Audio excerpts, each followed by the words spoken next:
आमच्या गावाची आज जत्रा आहे आणि हा लहान मुलगा नाचतो या कोणी चला सांगतो पुढे चालू ना ब्लॉग बघा. रोम रोम भाइयों, सिस्टम पार देंगे. सकाळी खंडेराव महाराज यांच्या मंदिरात आलो दर्शनासाठी आणि ना बाई तिथं आले सर्वात म्हणजे पहिले ना मंदिरात आलो दर्शन घेतलं श्री खंडेराव महाराज यांचं. आणि ना आजचा दिवस माझ्यासाठी एकदम चांगला होता कारण की आज आमच्या बुधवाडी येथील 12 गाड्या होत्या. काय चला इथे सर्वात जास्त बॅनर्स लागले होते. चला म्हटलं इथं सकाळी दुकान लावायला राहते म्हटलं काय तुमचा इथं आला मग 12 गाड्या पाहायला आला पण इथं सकाळी लागले नव्हते. मग इथं आहे ना परंपरा सांभाळून नाचत होती सर्वजण. मग काय पहा आता पूर्ण ब्लॉग शेवटपर्यंत.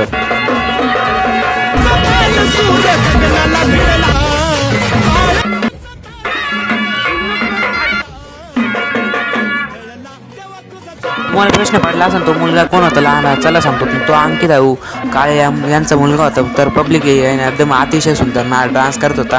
तर आहे ना बाई पोरांनी त्याला हातावर घेऊन फुल असा जल्लोषात नाचत होता. मग काय आलो महादेव मंदिरापाशी इथं सर्वजण चालले होते. मग काय थोडं इथं मग काय इथून निघले पुढं डायरेक्ट तिथंच पुढं नाचणार होते. मग चला म्हटलं आता पटकन दिवशी मग काय इथं बैलगाडी आणि आली होती डायरेक्ट म्हणजे इथं आहे ना याच्या बैलगाड्यावर चप्पल होती म्हणजे पादुका होत्या. मग काय चला म्हटलं आता काय इथं सर्व नाचत होते. मग म्हटलं आपण मस्त ब्लॉग काढावं म्हटलं मस्त काही ब्लॉग काढत होतो तुमचा. मग काय पार्ट 1 ब्लॉग थोडा लेट आला सॉरी मित्रांनो.